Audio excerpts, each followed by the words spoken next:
All right, welcome to another week of the Stored Arcs podcast. I'm your co-host, Mike. And I'm your co-host, Alex. And today we have as our very special guest, Mr. Joe Henderson. Hello. Thank you for joining us. Thank you so much. Yeah. So eager to talk about these books and anything else you've got in the hopper. I guess probably the most predictable question that we're going to start with is your comic book origin story. And, we know that day job is often working in TV and movies. So, how did you come into comics? Was that something you always wanted to do, or is it like, let me explore another medium? I mean, listen, I am, for better or worse, the world's biggest Darkhawk fan. So I'm an old school nerd. Okay. Yeah, him. Okay, I'll tell you what, my brother's going to hear this and he's going to pump his fist because that was his era as well, just before my era, but like Darkhawk, Cloak and Dagger, New Warriors. Oh yeah. I mean, that was the era New for Warriors, him. So, yeah. My jam. But yeah, Chris Powell, Darkhawk. That was my number one issue. That was a whole new character who I'd never seen before. But it was that and Infinity Gauntlet were my two books that brought me in. Infinity Gauntlet, I was like, I don't know what's going on, but this is amazing. And so I've been a long time comic book nerd. I was part of Jinx World back when that was like one of the big message boards. So I was very active on there, and actually ended up meeting a number of friends out here who have become coworkers or just peers because a lot of people ended up getting into the industry. But I'd always wanted to write comics. I love comics. They're, I think, one of the most amazing mediums that could possibly exist. But also, I was fortunate enough to start a career in television and then a career in film. And, comics don't have the exact same amount of overlap. You got to know someone, you got to meet someone. And, but in this case, what happened was I had a feature idea that I really wanted to write. And every single person told me, no one wants to buy a movie about low gravity. That's insane. That sounds so expensive. How would that even work? I can't even picture what that looks like. And a very smart friend of mine said, listen, no one's going to buy this movie, but you love comics. Make a comic because then you'll have a comic. And and I was like, you know what? This is my excuse. This is my excuse to finally do a comic. And by the way, I went in without any illusions. I didn't think anyone would actually want to make it as a movie because I'd already been told no one wants to make this as a movie.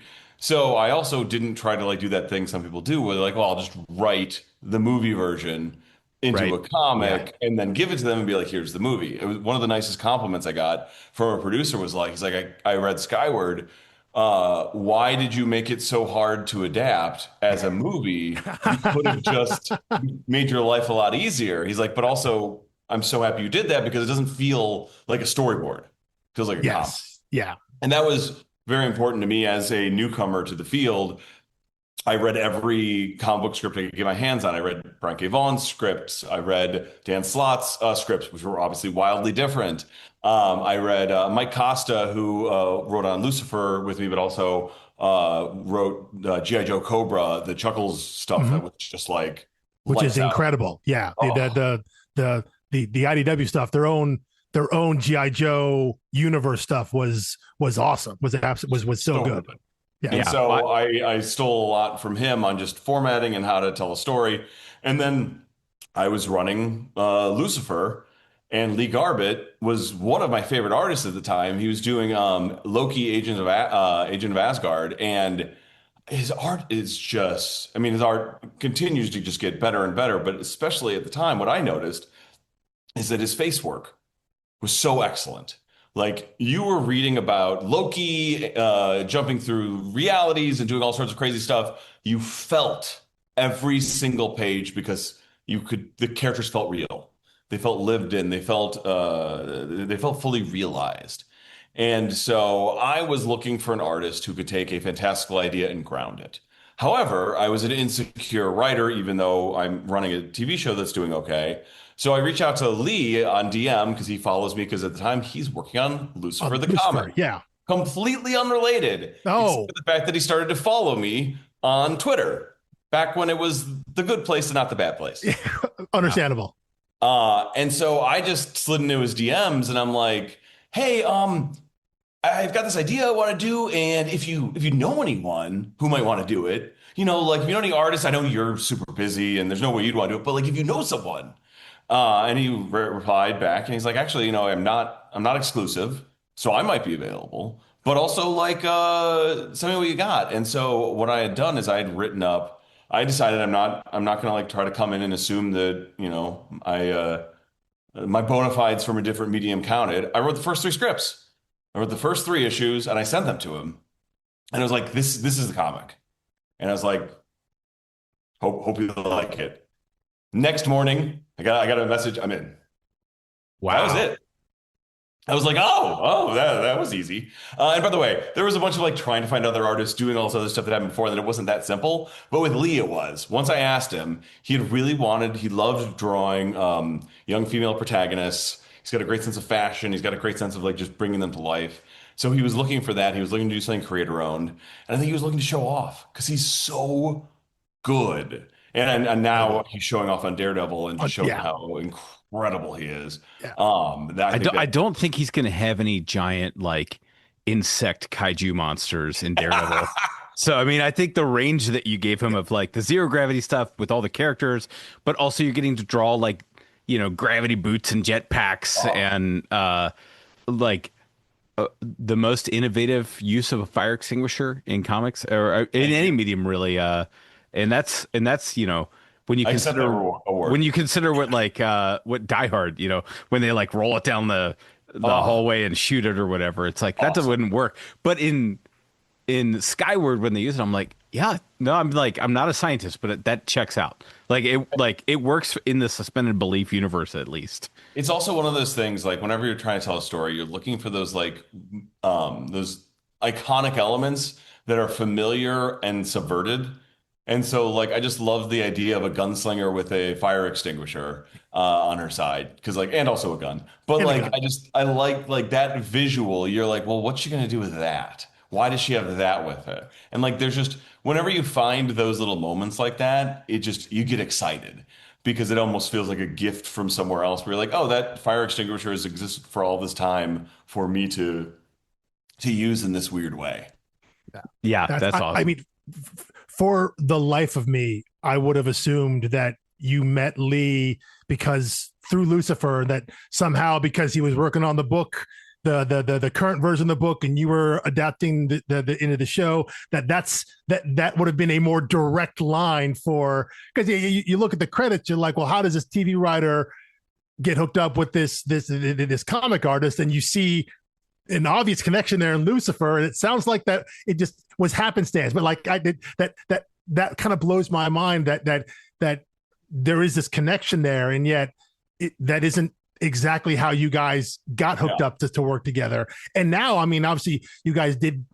You know, we'll talk a little more about Shadecraft here in a little bit here, but the fact that you've gone back to Lee. Well, twice now after you had Skyward, then Shadecraft, and then the Big Burn over at DSTLRY, which looks gorgeous with his art with the oversized like you know the magazine size format. I do love that you pointed out specifically Lee Garbett how he draws faces because that for me is what drew me into his art. I think I mentioned when Mike and I talked about this book that Skyward was the book that solidified the name of the artist with the actual art because he was someone where I saw that first cover, which is Willa inverted upside down, her hair flowing out, and you see the skyline of the city down there. And I was like, I got to check this book out. I start looking at it, start reading. I'm like, this art is incredible. Who is this? I go back to my collection. Oh, I've got more of this guy already. I just didn't know his name. And it was seeing that book and seeing that cover that solidified, okay, I now know who Lee Garbett is. And when his name shows up on a solicitation, I'm going to go look at that book now. Like that's a guarantee. And so much of that draw is how he does character work, how he does faces, how it's at a point for me now where I can see a panel or an image and be like, I know that's Lee Garbett's work. You know, I can picture that. I can see it right there. My job in everything we collaborate on and will be in the next one we collaborate on, because he's not getting rid of me, is I just want to show him off. And so I'm always like, I know you can do the faces. So now I'm always like, what's the thing what's something hard? Yeah. And so it's like Well, low gravity. That's hard. Shadows. I thought shadows were going to be a gift to him. And he's like, do you know how hard shadows are to draw? And I was like, oh, so I leaned into it even more and like pushed him. He's like, I'm not good at shadows. I'm like, you're great at shadows. He's like, why would you think that?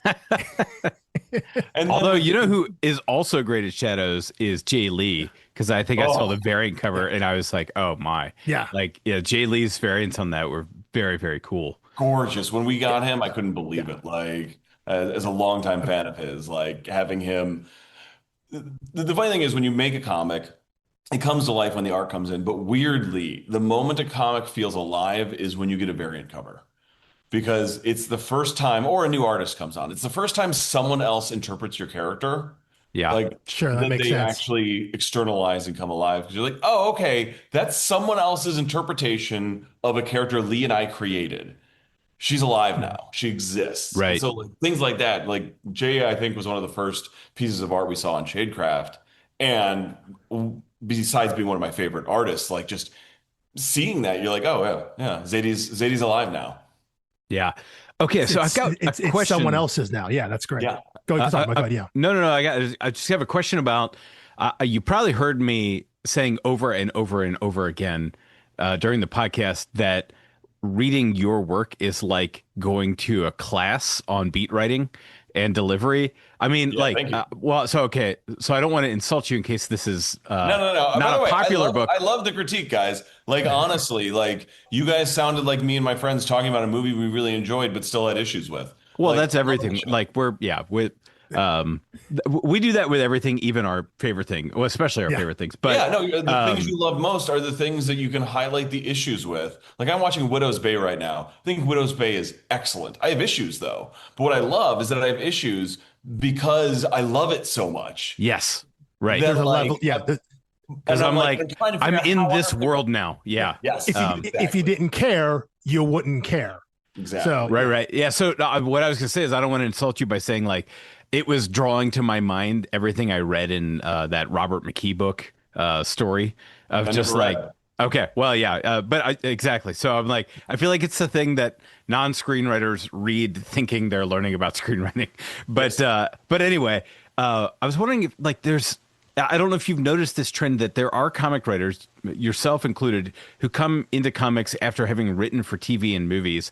And I think there's like a certain crispness to the beats and the storytelling there. So I was wondering if you can talk about the pros and if there are any cons of coming to comic writing from that vantage point. Like, is there anything where you feel like, this really helps me navigate my way into this new medium, or is there anything where you feel like I'm a little limited because of X, Y, and Z?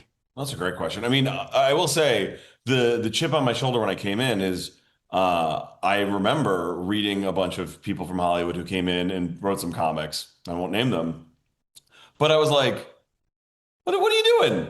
This isn't enough. Like this is like it felt like a lot of people like me came in and just first drafted their way into stuff, or like would deliver a movie script to an artist and be like, figure it out. And to me, the biggest thing that I had to contend with is understanding how to direct on the page without directing on the page. Like, I think being a comic book writer is almost a half step to being a director. And the key is giving enough information to your artist to know what that panel needs to be and not too many things happening in one panel, because I think that's the big mistake a lot of people like me make, execution wise. But then also like uh, not giving so much that like your artist can't go nuts and surprise you. Like, and one of the things I love in a lot of scripts I read was people talking to their artist. Here is a version. If you come up with something better, go ahead. And it's so funny because the Skyward scripts start with being wildly overwritten as I'm trying to give Lee options, and then become wildly underwritten as Lee and I get a shorthand. But plotting wise and story wise, I mean, listen, I think we know our structure. And like, as much as I haven't read McKee, like I'm a huge structure nerd. And so, yeah, you can definitely, at times it'll become a bit obvious in there because you'll see it and you'll be like, it does come a little clean. I like that. in my storytelling. At the same time, like it's one of the things that I'm always tempted to mess with now that I've gotten my comic book water legs underneath me a bit.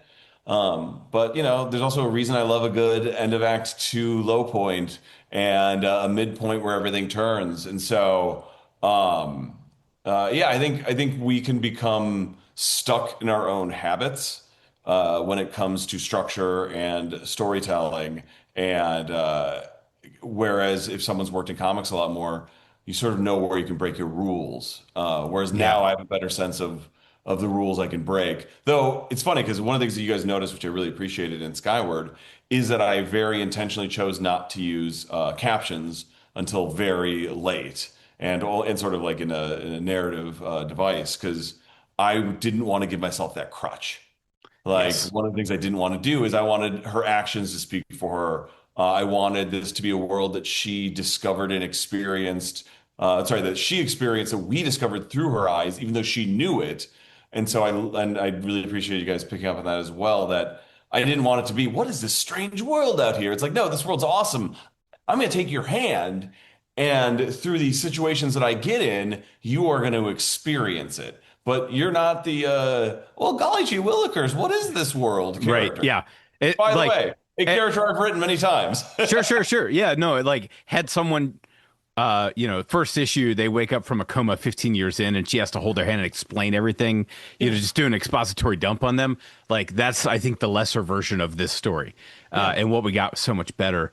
But But I I did okay like, for Walking Dead, you know? oh, yeah, totally. Yeah. Yeah. Like, I mean, look, there there's are a good reason ways why and bad it ways to do persists. everything. Yeah. There's a reason there are ways you can do it where the audience surrogate is more obvious or less obvious. Yeah.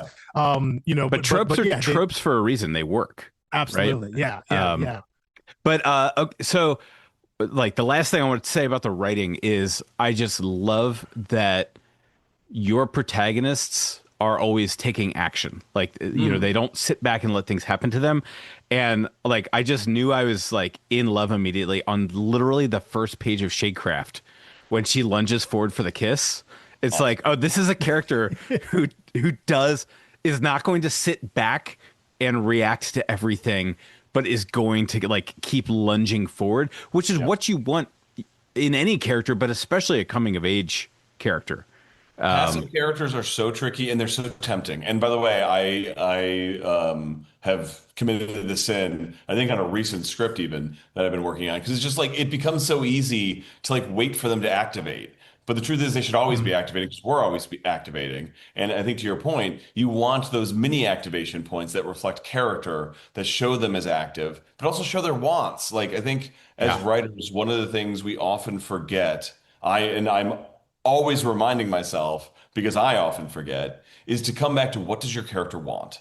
Like, and again, this might almost speak to my being almost my formulaicness of my world. I always need to know if my character is going to sing a Disney I Want song, I gotta know what that song is. Like Yeah. that is my barometer. Because like, and by the way, like you can do that from everything to a Disney movie to Breaking Bad. Like Walter Yeah. White can sing an I Want song, and like that's what you need. Yeah. It just so happens in that case he'll be in a bikini and by the ocean, which is great. It's a great Right. visual. Yeah. But anyway, it was just one of those where I felt like on the first page of Shadecraft, I learned more about the main character than I do in many, many first issues of other comics. You. And it was just like the little chef kiss emoji. Well, thank you. And also, that's the other thing is as a imposter to a certain extent, or feeling like an imposter, even a little bit now, I'm always like, I need to jam as much into these issues as possible. Like, I need to make sure these are worth everyone's money. And so, like, I am always like trying to put as much in without it feeling overstuffed, because I think you can get busy really quick. But I always like want to find that way to make it like the first issue of Skyward. It's actually pretty breezy, which is why I made it 30 pages. Because I was like, all right, if I'm gonna make it a little breezier, I'm gonna have to pay for it, literally. Yeah. And I did because it was worth it because I wanted that extra space. I wanted it to feel open and large, but I also wanted it to feel so similar with Shadecraft. I wanted as much story as possible jammed into that first issue without it feeling jammed, which is why. And again, it's structure reflecting storytelling, which is why one of the reasons Zadie is active is because I need her to be active to activate story, because I want to give the reader the bang for the buck, but also have them understand who she is as quickly as possible. Yeah, that's great. Yeah, that's great. I was thinking that almost every Image first issue was 30 pages, but I guess that's totally up to there was someone we were talking to, Kyle Starks, who said for the book Assassination, he wrote 30 pages for each script. And he found out after the first one, they were like, no. So he said there was essentially a whole story arc that got cut out of the 6-issue series. Wow. Because it was 6 pages out of 5 issues. And it's like, that hurts. You're basically told well, by the way, this is years ago, so I don't even know what it is now, but we're basically told, like, listen, you can make the first issue as long as you want, just it cuts into your profit. Like, and it's a question of how much you can afford to do. And I was lucky enough to be working on a television show, so I was like, F it. Like, I can put it out there. Yeah. Let's ride. Also, I was like, this might be my only comic. Like, let's go. Like, that's fair. I mean, there are really so many that is actually good to know, interesting to know about Image, because there are so many Image books that number one will tout that it's oversized. It's 30, 36 pages or whatever it is. And I guess that is the case there, that there's leeway. Image gives you that leeway. You want to put it out there, do it. It'll cost you literally, but there's a reason why that first issue can be a little thicker, just to kind of maybe help onboard people if you think you need a little more runway. Yeah, but also no shade to the people who don't, because some people can't afford to. Like, it's a tough market out there. So it's all push pull. Yeah. I guess before we get into specifics about the book, I want to go back a little bit about your working relationship with Lee Garbett now, given that you came in. I would say he's the first artist you worked. He's basically the only guy you've worked with. But what has that evolved into? I was going to ask specifically about your scripts, and you kind of covered that there in terms of how much you put into what you give him. And I guess at this point going forward now, as you came in with Shadecraft and also with the Big Burn books that I guess you guys developed together in some way, but like, how much discussion is there? Like, do you guys have before, like, you even hand him a script? Like, how much are you talking to him before here's the thing that's actually going on the page discussion wise? Is it just like character design and look, or are you getting into what the story is going to be? So if there's some idea of kind of what he's building towards.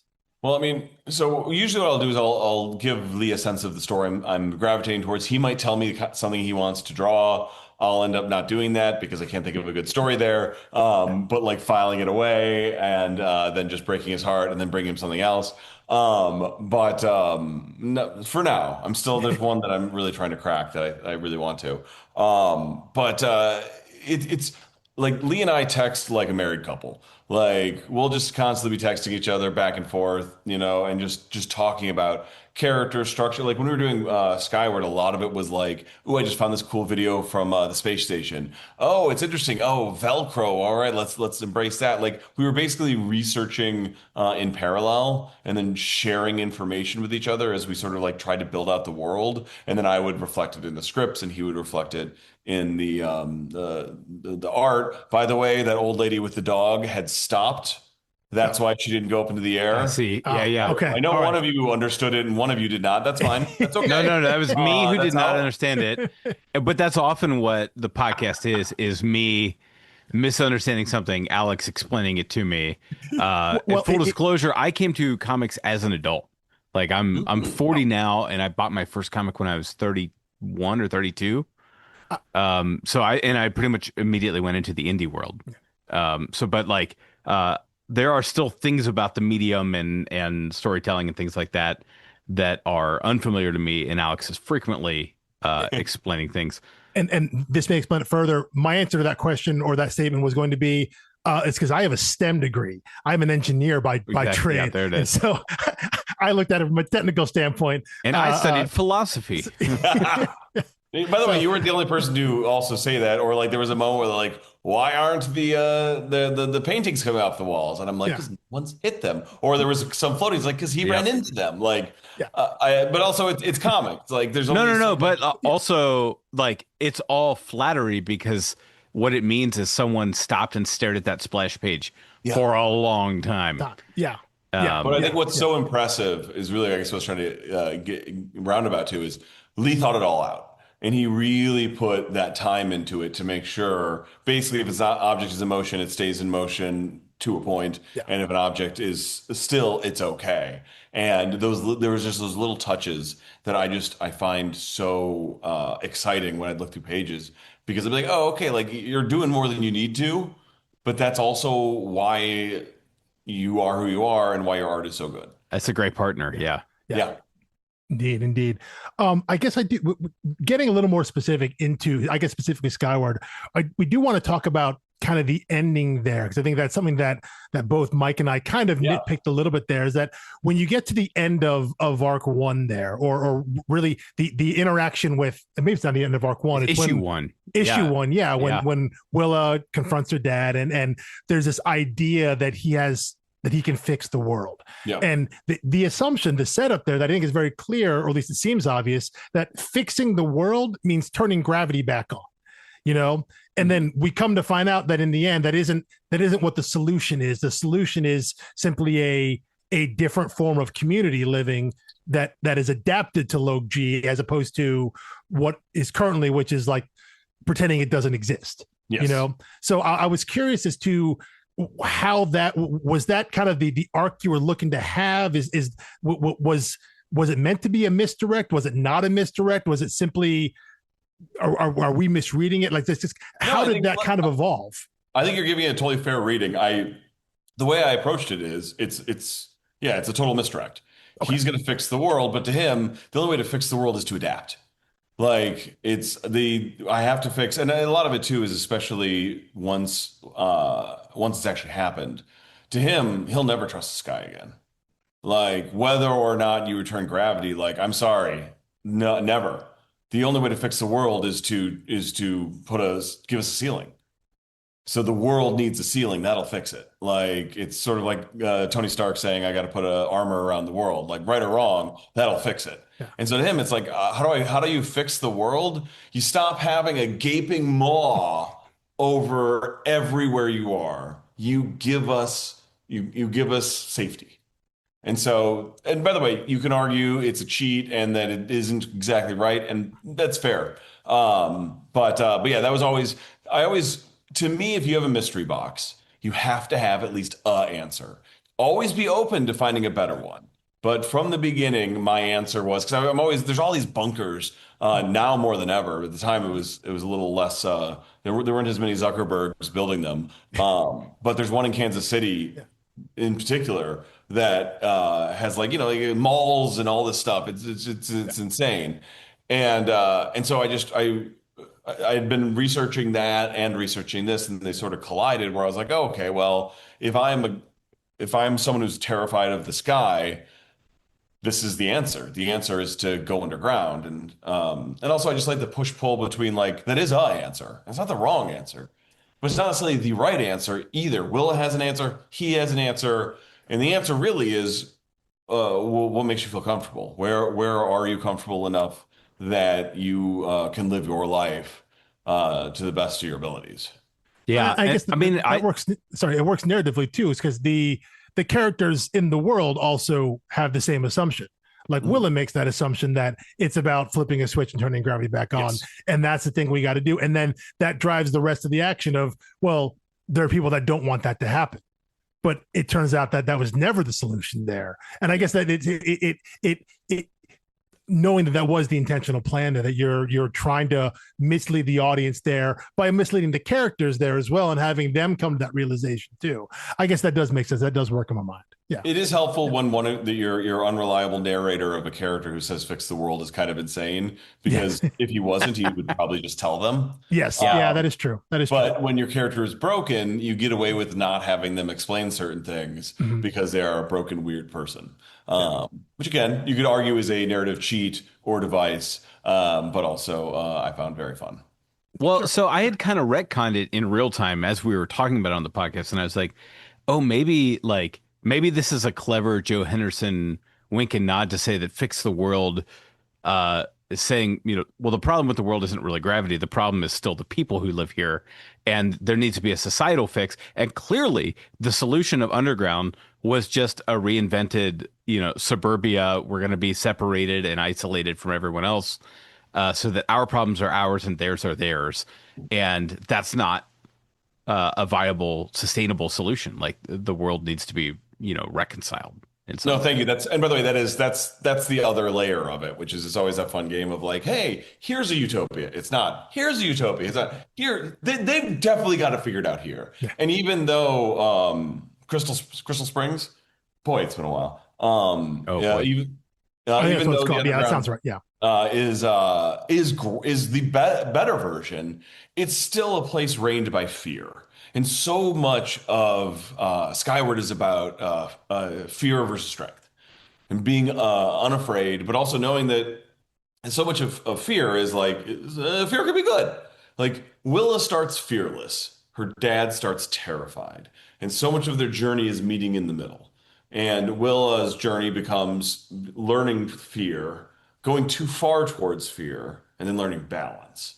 And Nate's version is being too afraid and then dying, which is a great journey that I think is but dying for a specific yeah. No, his journey is to ultimately embrace his daughter. But it's like of all the ways he could have died, it's the one he worked so hard to avoid exactly. for so long, and almost immediately. Like as soon as he leaves the house, he's in a situation where he's like, well, I got to do this now. Part of him is thinking like, see, I was right. I knew it. I was right. I'm glad he didn't come back though. I'm glad that he didn't like catch something up there and show up in the last issue. It was like, when you guys mentioned that, it's so funny. I never even thought of that. And my first thought was, oh, that could have been fun. Well, there could have been fun unless he's just back so that like it closes the pain for the character. Like yes. That's not good.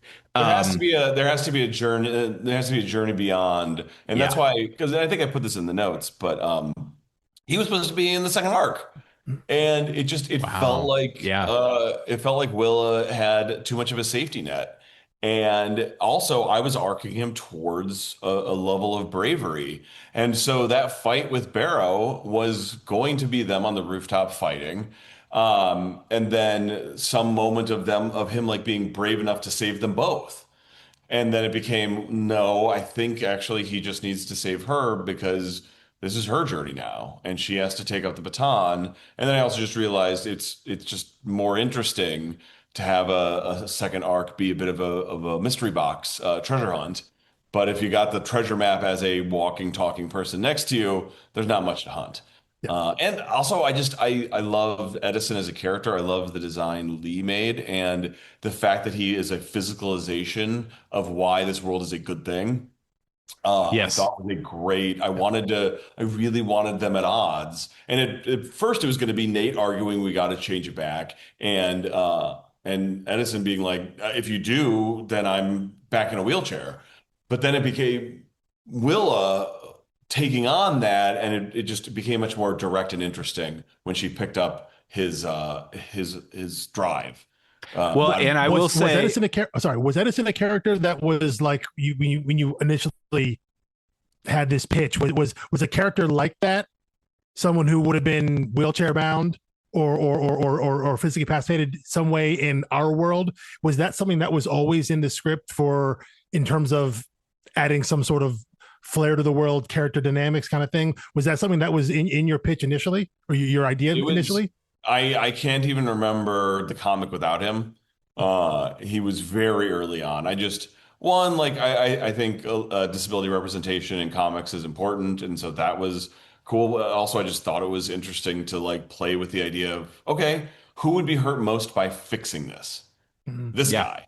What if he's awesome and charming and great, and we're rooting for him, and he has to go up against Willa while she's falling in love with him? And so those things really combined in a way that made me excited because one, we don't see people missing their lower legs in a leading man hero role. So that's cool to me. But then also it's just like, man, like it's an immediate visual cue that this journey is at least going to hurt one person. Sure. Yeah. Yeah, and I gotta say, of all of the storytelling characters keeping secrets from one another, this was the one I bought the most. Of like, of course she's going to keep that from him as long as possible. Even if she turns out to be wrong, it doesn't matter. She was still wrong to withhold this, from the Yes. relationship. Yeah. Yes. She Of was still like, oh, if I committed. could fix this, I would. Um, Yeah. and then he's leaning wholeheartedly into fix the world in the greater sense that the book is actually about, rather than in the superficial like turn gravity back on sense. Yeah. So anyway, so many cool concepts there. I do want to make sure we have enough time to talk about Shadecraft as well. We can, by the way, we can go long. Don't worry about it. This is fun. Okay, well, We'll see what ends up. Yeah. I'm having a good time. So Yeah. let's roll. This is great. This is well, great. okay. So my first thought when I finished Shadecraft was like Googling.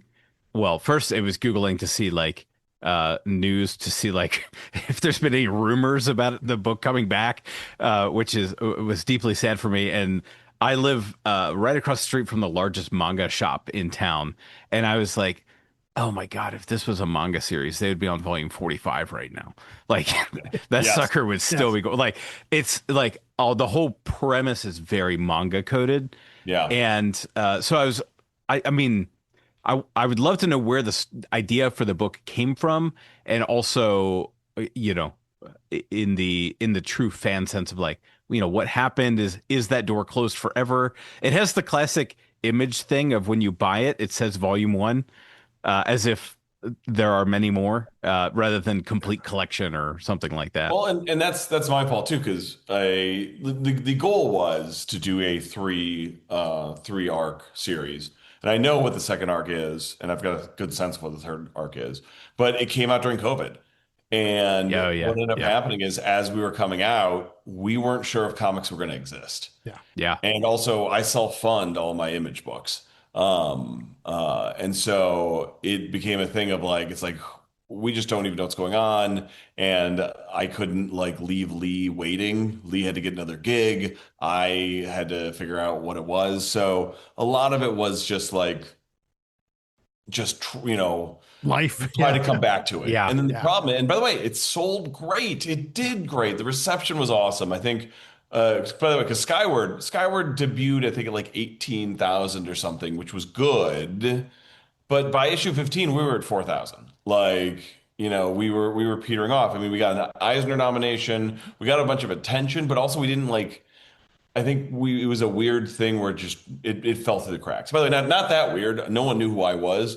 People knew Lee, but this was a book that defined him. I think if we'd hit one of those lucky like white sky windows where like everyone is like all of a sudden talking about indie books, Yeah. it would have gone well. I'm still great. I still can't believe we got an Eisner nomination, so I'm just tickled about that, and grateful. But so like it when Shadecraft came out, it did really well, partially because of the Netflix announcement, Yeah.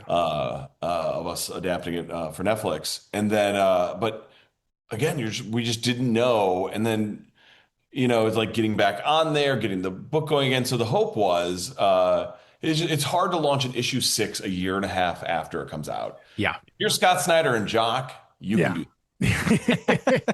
And so the thinking was, If okay, you're well, Brian K. Vaughan and Fiona Staples. Staples, yeah. You can take as long as you want at that point. Yeah. exactly, and you should. We don't have that cachet, and so the hope was, okay, well, maybe the Netflix show goes forward. Ultimately, it did not. Maybe something else happens. Like we sort of just been waiting for like a reason that makes it worthy of Image to take the risk to do it. By the way, I think Image would. They've been very supportive of everything we do. Eric Stevenson's been awesome. But it's just everyone knows what the market is right now, and so and now Lee is going to do a nice chunky arc on Daredevil and get. I hope so, awards. because like everything we've had on that arc is, it's just like I cannot believe how long a month is. When I'm waiting for the next one of those. So good. I mean, by the way, Stephanie Phillips is such a great writer. She's Oh, yeah. I'm mad incredible. at her. I love her She's stuff. still my Yeah. Lee, but God, she's good. And yeah, I mean, like they're both. I know they're planning a nice long run, and Lee really wants to do one of those. Like he wants like a nice like big like, all right, look at my run on Daredevil thing. Yeah. So, Yeah. Well, great character to I be doing it on right now. indeed, yeah. Coming off Zdarsky's. I saw both of them in Chicago a few months back. They were signing together, and it was the weekend before issue 1 officially dropped in the stores, so they had copies for it.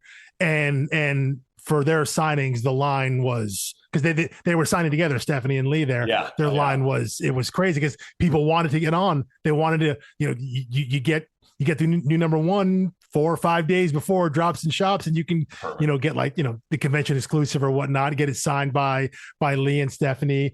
So there was a ton of hype around it. A ton of people looking forward to it. So yeah, I mean, it'd be great to have that, I guess, on his resume. Yeah, like a artist on Daredevil for, it is one of those books, right? It's like Daredevil, Spider-Man, Batman, Superman, like everyone's got one of those stories there, and you can say you were the regular artist on that. I guess it's hard to turn that down, I guess. Well, and if it's like, oh, it was Stephanie and you arc. Oh my God. Yeah. It's just more than a good, it's a great creative team. Yeah. And it's like, okay, like we have a chance to like be one of the runs. Yes. Yeah. That's so exciting. Someday you get the Phillips and Garbett compendium or something like that. 100%.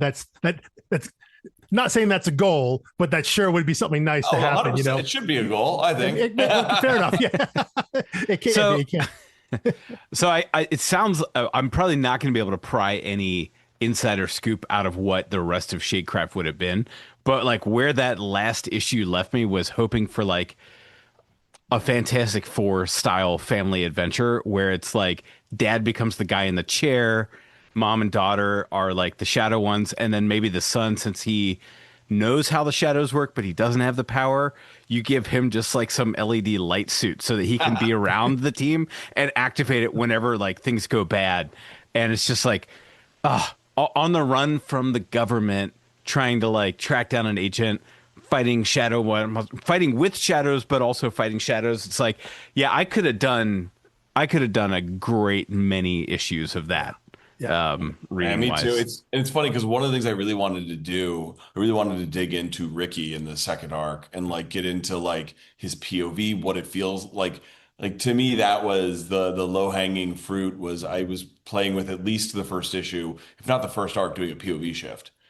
And just trying to like understand what that is like. I mean, that's even one of those where you could do a 5-issue thing or OGN just on her mom's backstory and just be like, because I read that backstory and I was like, yes, please, I would like her whole story now as well. Like you owe me this. I do. I mean, that's why even with the big burn, even though I made sure it was a beginning, middle, and then I still teased a potential second one because absolutely, I love beginning, middle, ends with a potential beginning. Shadecraft's a slightly crueler cut because you get a clearer sense.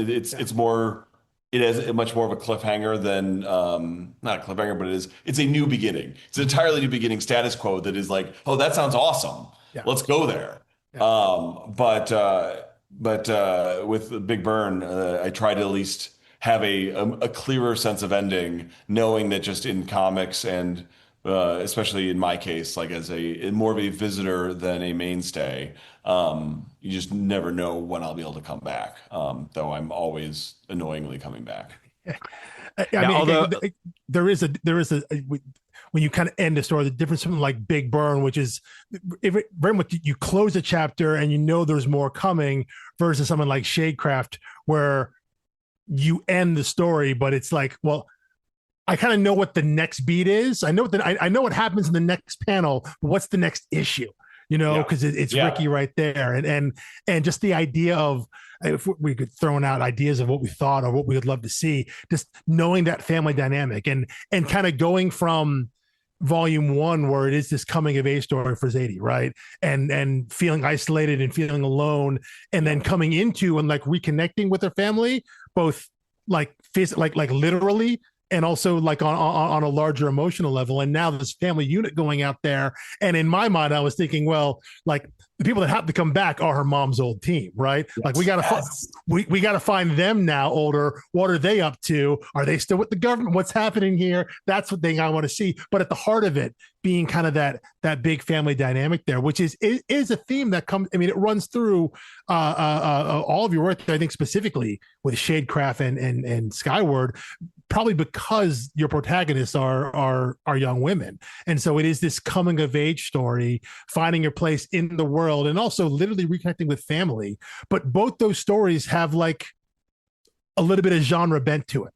Yeah. You know, it's not a straight coming of age story. It is coming of age, but in Skyward, you have a sci-fi fantasy magical bent to it. And in Shadecraft, you have this paranormal fantasy, paranormal horror kind of bent to it. But at its core, though, they're all they are these coming of age stories. So is that something specific in terms of the kind of stories you like to tell, or is this what you find interesting to work on the page? Like, where does that come from in terms of the kind of stories you like to tell? It's a great question. I mean, it's funny because I think Skyward, the world dictated the story, because I've been obsessed with the fact that we all can look up and see the sky and not be terrified of it since I was a kid. Because I'd just be like, why are we not all wondering when we're going to get sucked up?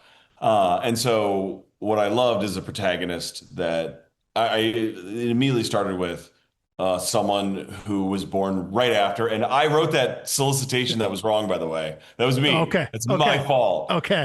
Born right before G-Day. Yeah, right before. Oh my God. Someone pointed that out to me like 3 years ago, and I was so embarrassed.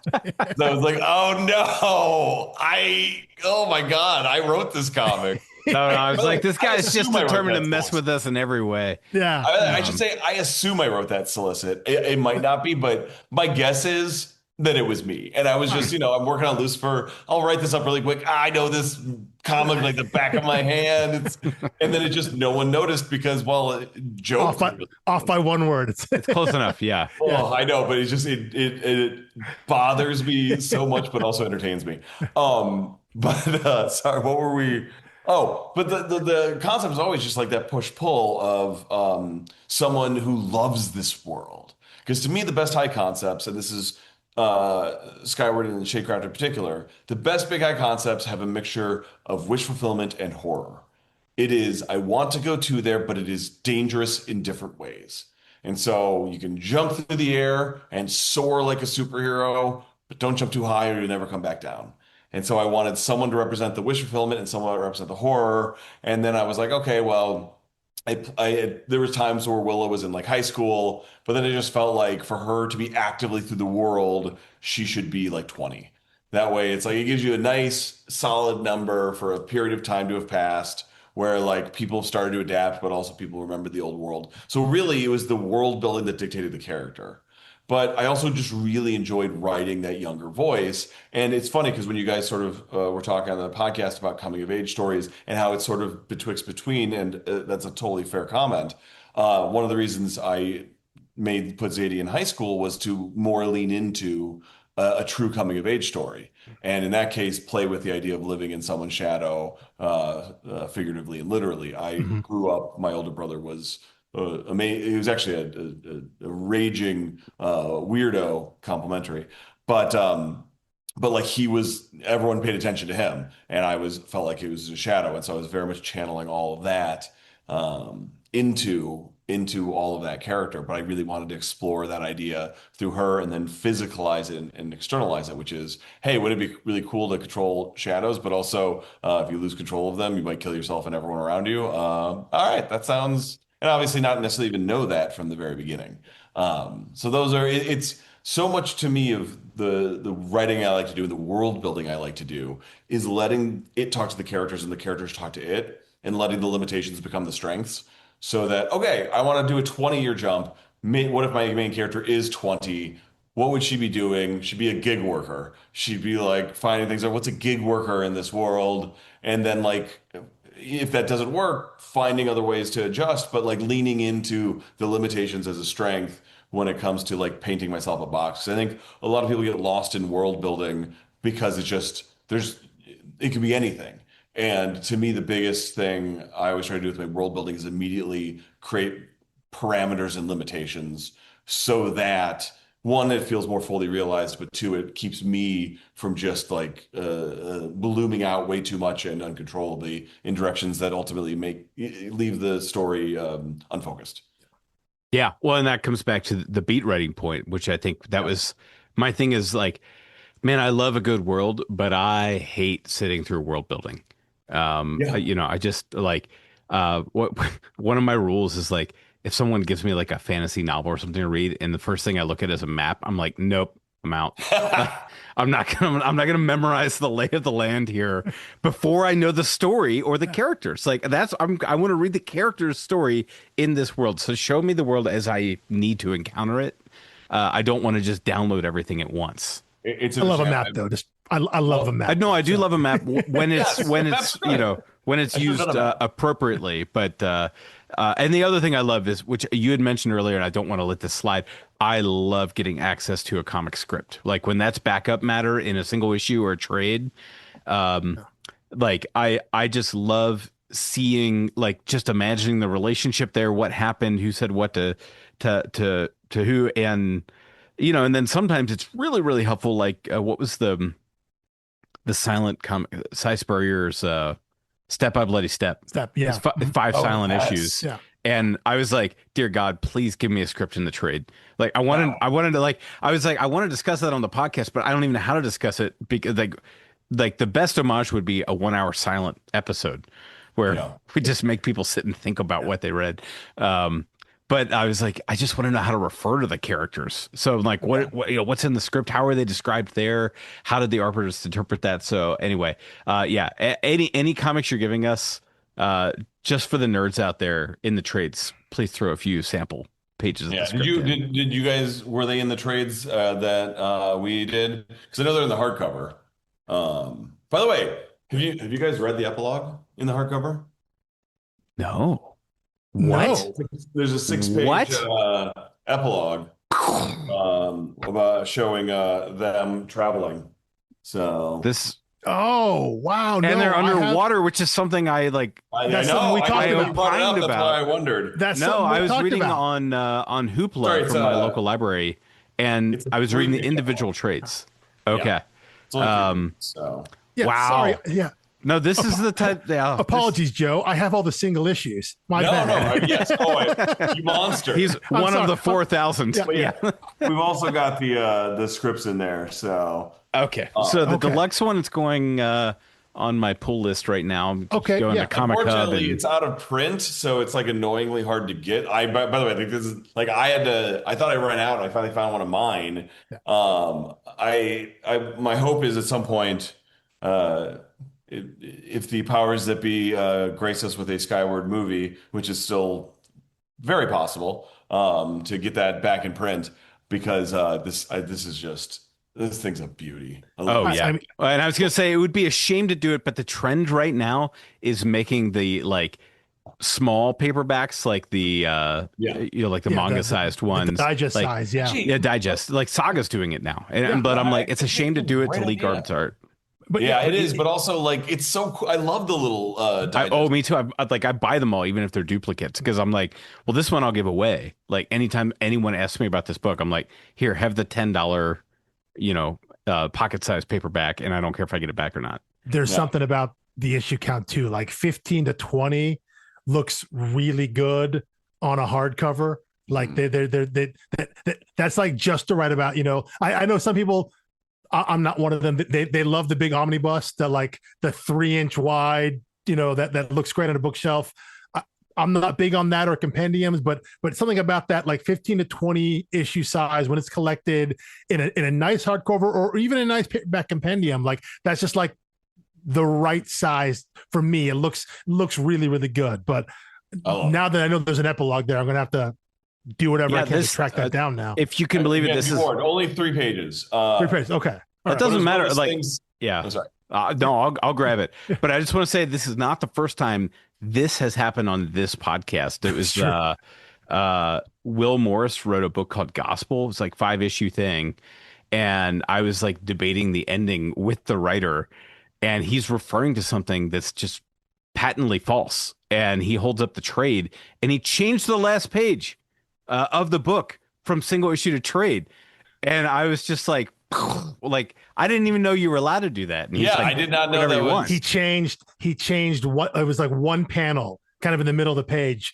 He changed it, I think, from like a like a wide view to clarity to a close up to show emphasis, and it was just one panel on the page that changed the way define the story. It changed the way you think about the story, because it showed author intent there of, I'm going to focus on this versus this thing being in the background of a larger scene. But yeah, he made a switch on that, which was like, we had the same thing. It was like, wait, you can do that? Like you can't just correct typos in the trade. Like you can actually change the page. That's crazy. Change the story. I mean, anyway, but I'm over it now. It was years ago. Clearly I'm over it because it came up to mind immediately. One of the things we did change is in previews, when Skyward issue 1 came out, we sent PDFs of issue 1 out to all the retailers.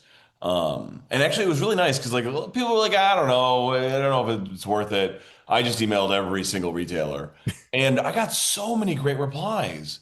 Like so many, and people are just like, this is really interesting, or just thank you for sending it to me. Like it was really cool. But then it was really interesting is Rich Johnston, of all people, and Bleeding Cool posted about it. And he was like, yeah, I think it was even on again on Twitter before it was evil, where he's like, this book is actually perfect for my daughter or an early teens kid. It's too bad about all the F-bombs because I had swears in there because I was like, you know what? It's going to be like, it's dark, but also, and I had just done a pass to get rid of them because he was the fourth person to point out that they were like, this is actually pretty, it's obviously not all ages because you have a ring of death around Earth, but also like, that's very 80s Amblin PG. Like, oh yeah. And so I realized I had thought I had written like a creator owned, like, sure, it's got a young protagonist, but it does crazy stuff. And I had accidentally written a YA book. Okay. And I was like, you know what? Awesome. And like my daughter and my son have read it now and they love it. And it's just like, it's that really fun thing. You're like, oh, okay. Like, yeah, I think, well, it doesn't need to say yeah. Like, if anything, it's cooler that like people can encounter this book at any age. Yeah. There was something there that maybe you didn't even realize when you were writing it. And that stuff like that's great too. I love seeing that you were sending out PDFs to retailers and all that. And I'm sure that helped the initial sales. I know a couple of shop owners, the shop that Mike and I go to here locally. And I know a guy in California runs a shop and they talk about all the time. It's just like, if you want people to like sell your book, like, especially like Batman sells itself, Spider-Man sells itself, but you got to create your own book there. If you can send it out and say, hey, this is what I got. And if it connects with people, like they can hand sell this thing and say, hey, you get to check this out. I've already read it here, as opposed to, yeah, it's a new book that was on FOC. I'm not sure what it is. I don't know who this guy is here, but it's a new book out versus I read this and I haven't, I think you're going to like this. They can hand sell it because they know their customers. They know who shops there. And so stuff like that. And like, I know that's kind of the extra hustle that goes into comics that maybe shouldn't have to be there, but so much of the industry is having to, we talked about Stephanie Phillips already. If you follow her on social media, she is constantly talking and doing all this incredible stuff, trying to sell and market books, which I look at and I'm like, this is great stuff. And then 30 seconds later, I'm like, is that supposed to be her job though? Is that what's, But she's so good at it. She is so good at it, but like, shouldn't like, do creators have to do, is this the only way to get books sold? No. If you have to hustle like this and put all this out in there versus just like making the book, and like, is there no apparatus? Is there no infrastructure like that? And sadly, there really kind of isn't. So much of it is this hustle of like, you put your book out there, you said you self-fund all this stuff there. So you're putting it all up there first and then having to put all the work in to try to get some eyeballs on it. I mean, that can't be easy. That can't be. Yeah. Not only that, I think I got the retailer list from a friend who was like, "Do not tell them that I gave you." Like, Oh, it's like what, like yeah, a comics I don't purpose even or know. something I like can't that? remember who Googled it, was, but yeah. but yeah, someone was like, "I don't think you're supposed to do this." So, but I was like, everyone should do this, and no one. I didn't get a single retailer being like, "Why are you sending me a free comic to read?" Like, Yeah, of course they Right, were yeah. happy. Well, oh god, what's Lee Lowridge sent us Standstill before Yeah. it was out. Like he had a PDF of that, because he was on the podcast talking about The Good Asian or something, and was like plugging the book that he was writing and telling us how gorgeous the art was. And when a colorist is telling you like that they handpicked the artist for their book, like it's going to be pretty. The only one-upsmanship I'll say for Hustle is that Alex and our shop for the Dark Knight's metal release party, which is probably like 2017. Yeah. Scott Snyder bought pizza for our whole shop. Yeah. Called in the order, well, like was not in Cincinnati, but just called in the order, and I was like, "Hey," I was like, "Our comic shop owner might be better connected than I realized." No, that's a plus move. That's good. Yeah. Respect. I wanted to pull his number off the receipt and be like, "Next time, can we do a vegan one?" No, just start getting real pineapple, picky Scott. with your pizza order, Yeah. Scott. I don't think know. Scott's doing that anymore. Not since the absolute stuff. Yeah, weirdly, I don't think he has to do that right now. Yeah. I think it's good. Funny enough, I was having this conversation with someone at a show recently. Like, Scott Snyder is a guy who is one of the biggest names in comics. He wrote a Batman #1. He might be more popular now than he has been in his entire career, which is insane to think about. Yeah. He might be at an apex after he's theoretically already had one. When you are the mainline Batman writer, you have written major events at DC.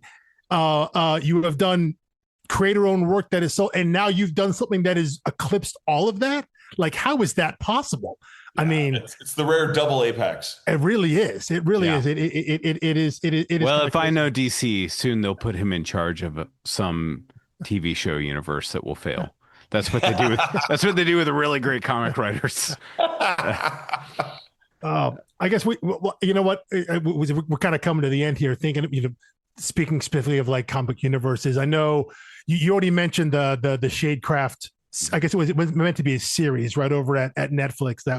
It was announced, and was it announced before the issue? I remember coming out. It was announced. It was announced before the first issue came out. Like right at the same time, though, right? They said that they didn't picked up for it. What you said is no longer in the works. It's no longer in the works. The rights are back to me, and honestly, I'm just sort of waiting my time to figure out what to do with it next, or see who nibbles. The industry's in such a weird place right now that I don't want to push it, and it's one of my babies. So sure. If someone comes calling, or I see a window, YA is in a really weird place right now, and so there just isn't a hunger for it. And it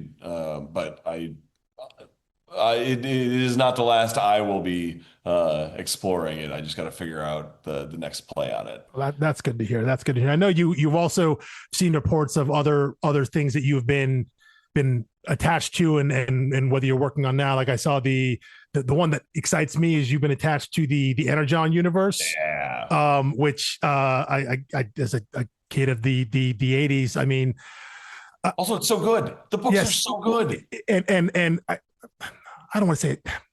I'll say it. I had trepidation when Skybond took over because the IDW stuff was so fantastic. I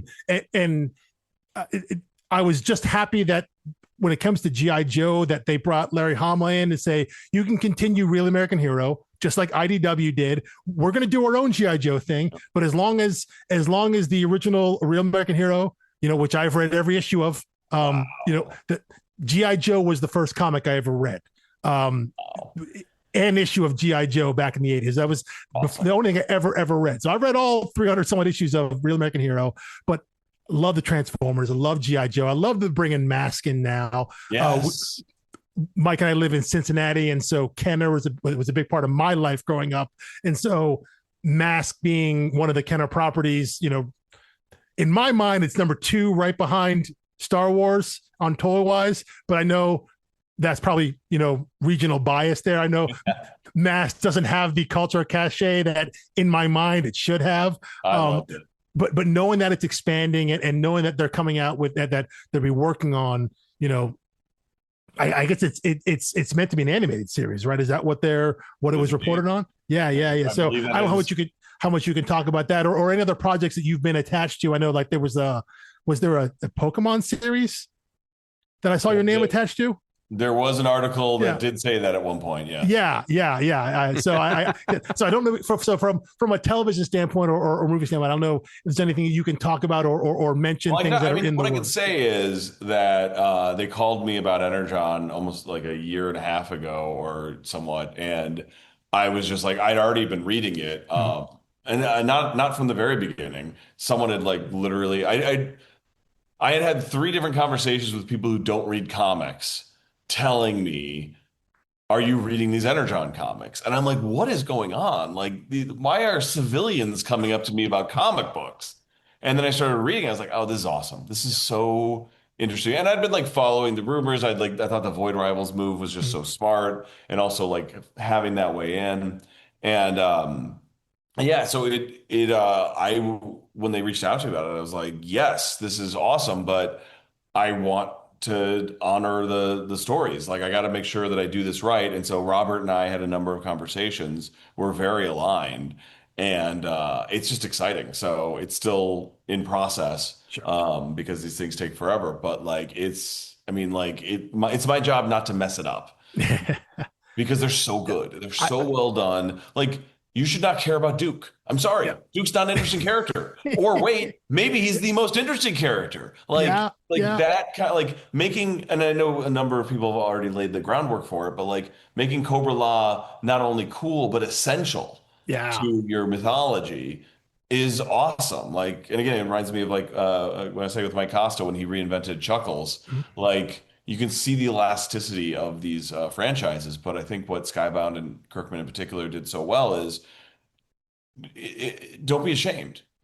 We're not ashamed of this. Yeah. His name's Optimus Prime. Yeah. Like looks like the version from the first cartoon. Yeah. He's awesome. Yeah. Like every single character is awesome. Let's show you why. And that's really the biggest thing I want to make sure that the show, if it goes, honors. Yeah. When you said you had non-comic folks coming up and asking about that, the first arc or the opening arc of Transformers that Daniel Warren Johnson was doing, that crossed over in a way for people that I can non-comic readers, people that maybe would have been who were familiar with Transformers, but hadn't read any comics, hadn't touched the franchise in maybe decades, and we're hearing them talk about this, like, hey, have you read Transformers, this new Transformers? And seeing non-comic folk, because I'm going to read everything. Yes, it's Transformers. I'm going to read that. I'm also going to read everything Daniel Warren Johnson does. So I'm already in on this. But again, to hear, like you said, non-comic folks to be like, this it's Transformers. It's really good. And knowing that they had hit on something, they being Skybound and with the Energon Universe and what they had set up. And it's super exciting because it panders to me in my childhood. So clearly it's awesome, It panders to our childhood while also paving its own path, which is it really a does. hard line to walk. It is. And like, by the way, no Snake Eyes. Like, I'm so mad about that. Yeah. But also, yes, good, smart move. It works. Yeah, they you don't see Snake Eyes. Scarlet had a little the miniseries that Kelly Thompson did was great, and then she's not in the story for a while. You don't see Storm Shadow for a while. So yeah, the characters you think of, especially from a GI Joe standpoint, and you're right, the fact that they were like, we're gonna take Cobra La and make that essential, important. Yeah. We're gonna take this absolutely absurd idea and make it fundamental and have it work across all these books. I'm super excited that you're working on it, and I look forward to that if it goes and just kind of seeing what you're able to put with it and better go. It better go. It's got enough juice behind it. I think folks love this stuff. They're there and said the way the comics reached out to people who weren't reading comics. Yeah. people who weren't reading GI Joe, who weren't reading Transformers. The fact that it reached out to them, that they found a way to onboard people, whether they're new people to the properties or what I imagine is a lot of older people to the properties, getting them back into it. You know, people. And it's just fun. It is. We deserve fun. We deserve fun things right now. Yeah. Not that the world's on fire, but if it was, we deserve fun things. We absolutely, and having a universe that works together like that. Yeah. You know, and there's something about that in these lines right now. I think they're called like micro lines or micro universes that publishers are whether it's like the Absolute Universe or like the new that's now dying Ultimate Universe at Marvel, the Energon, but the idea that the Slaughterverse over at that James Tynion is doing, you know, having a book, couple, you know, expanding your world out and just having these titles work together there and bringing in all these different creators and don't think I didn't try to figure out how to cross over my books. No, turns out that I didn't really think that went through very well. Just think how big the shadows are, though, when you're floating in the sky. Yeah, absolutely. Yeah. Or I was like, well, if Willa goes to our world, her hair is boring for one. By the way, thank you for noticing the hair. That was an intentional character. But what a chore for Lee on every panel. Oh, I mean, yes, but also he loved it. Like, it looks great. It looks so great. It's an essential part of the character. Yes, I think. And no, it's again similar to the fire hydrant. It's like, what is an element that tells story? And I think one of you guys pointed out Little Mermaid, which is 100% the right comp, because it's like, how do you externalize personality? And so what Lee gets to do is when she's angry or sad or something else, the hair becomes a character. It's hiding her face because she's embarrassed. It's up because she's angry, like, or it's in contrast of her feelings, like. When you can find those a physicalization of an emotional state and then have the artist that is able to not only like bring it to life, but actually, I mean, like, again, like the cover of this, like that hair, just like it's an extension of her facial expression in a way that like just a lot can't, because you're not in low gravity. It's also the magic of sequential art storytelling, is that it's a way to show motion. How do you show motion and movement on a static image from page to page? By giving your character a specific trait that, like, when you see that you held up that cover there, you understand that she's in motion. I just realized I held up a cover on a podcast, so it's really helpful. I was holding up the cover to Skyward issue 15, where Willow's hair is flowing behind her. Yeah, well, but she's up in the air, and you understand, though, just from the visual, that she's not static, even though it's a static image. The image isn't moving. Your eye does the trick for you. It creates the motion because you had an artist in Lee Garbett who could understand that motion. And so as your eye moves across the page, it is also moving across the character. And so you see the hair back, which and when you're playing with still motion images, how do you create motion in motionlessness? And that it just becomes that incredibly helpful thing. Like, literally, while we've been developing Skyward at Sony, one of the conversations I always tell them is like, we can do so many different things. We must never cut her hair. It's like, that's my one thing. My one thing is we can't cut her hair. Also made me wonder. This is not Felicity. We're not cutting the hair. But what a messy industry haircutting is in this world, right? Oh God. Yeah. Just let that one fester. By the way, the aerial comp was mine, but I don't really get to take credit for it because I have a 3-year-old daughter, and like. The Little Mermaid is her all-time goated favorite. And to the point where, like, she insisted that her preschool teacher and classmates refer to her as Ariel. Her teacher was like, I've been teaching preschool for 20 years. I've never had a kid ask me to call them by a fictitious name. Because I would pick her up every week and they'd say, bye, honey, have a good day. And she was like, I don't know why they keep calling me that name. My name's Ariel.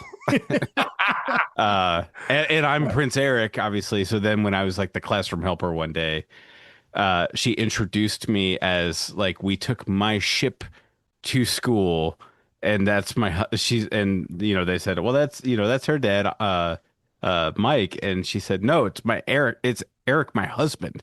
And like the other kids are just like, what is happening? So I'm like, she is just deep in her own world. But anyway, all that say, I have seen Ariel's hair flowing through the water, especially that one song, her Big I Want song. Yeah. Which might be the greatest I Want song. Like, I think it definitely it started the modern Disney movement. Like they were dead in the water. Yeah. In fact, just to horrify everyone, for some reason Disney was like, with all the movies she's like, because she's watching a lot of movies from my childhood, it's like she might like The Brave Little Toaster. And I was like, oh, I loved that movie as a kid. And I put it on for her. And I was like, oh my God, this is traumatic. This is horrifying. There's like a air conditioner who commits suicide, played by Phil Hartman, in the first 5 minutes. And it's just like, it's dark and grim. And it's just like, yeah, they had not figured out the formula yet. We need to interrogate what kids movies in the 80s really did to us, because so many of them are really, really dark and twisted, and a lot of them involve cocaine and drug dealers. They really did. They did. There was a lot of kidnapping, a lot of kids running away. There was a lot of serial killers. Probably because they weren't children's movies. We just watched them as kids. That was probably also a lot of the executives were doing cocaine. Yes, and, what you know. Yeah, and, that's true. Like, it never occurred to me that this wasn't for children when I was watching it. It was just like, it's like, well, there's a character that's a blanket. And actually, I thought that movie was weirdly a predecessor to Toy Story. As I was rewatching it now, I'm like, all these inanimate objects dreaming about their master, like trying to reconnect with him. I was like, oh yeah, Toy Story was a much better version of this movie. But Toy Story was like, I don't know if you ever read the Pixar book. Where it was like, that movie was messed up and they kept showing it to test audiences and they were like, so Woody's the villain? And they were like, no. Like, they brought in somebody to come fix it. No, you got to iterate though. You got to, writing is rewriting. And one of the things I find is just like the writers I know who are constantly revising and rewriting and surrounding themselves with people that are empowered to give them truthful notes as opposed to attaboys, are the ones that rise up. So, like the Brave Little Toaster did. Indeed. And apparently there's sequels, and Disney's just shoving that in our face right away. Like the Brave Little Toaster goes to Mars. I'm like, why would a toaster go to Mars? Like I was on board. Someone's got to have toast on Mars. How are they going to eat? Yeah. I was on board with the Homeward Bound of household appliances, but if the first movie hadn't jumped the shark, they made sure they cleared that hurdle cleanly by the second movie. Anyway, we have taken too much of your time. Thank you so much for talking to us. Is there anything coming up on the horizon that you're able to talk about or plug or tell us to put on our pull lists, or you want to email us PDFs of? Yeah, I mean, I gotta figure out how to get you guys those 3 pages, because I'll give you that. The Big Burn hardcover comes out next month. Okay, so great. I'm very excited about that. That's going to be a beauty. And so that, I guess I would say that, because it's a very different swing from Lee and I.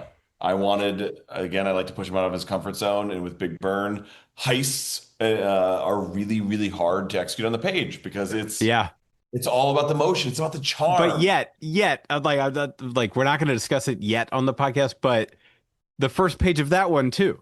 It's just like you think you're doing like a typical heist setup, and Awesome. The subversion is unbelievable. Thank you. And that was finding that opening sequence, and really that page turn was what helped me figure out what the comic was. But really, it was how to tell the story, because I worked on a show called White Collar, which was a con man show. Love that show. Writing a TV show about a con man, I just have Matt Bomer say really charming things, and Matt Bomer is handsome and charming, and then it's charming. But it's someone like Lee being able to execute it so well, and then just pushing that sort of fun genre mashup. And we wanted to do something outside of the YA space while still being on brand to what we do, which is in general like a 4-quadrant, like not all audience, but like, there's nothing in there that is R-rated. I'd say it's a hard PG-13. So Yeah. but I loved that book. That was one that I'd been wanting to do for a while. I first pitched it to Top Cow, I think in 2005 or something. Wow. Very different version, but Yeah.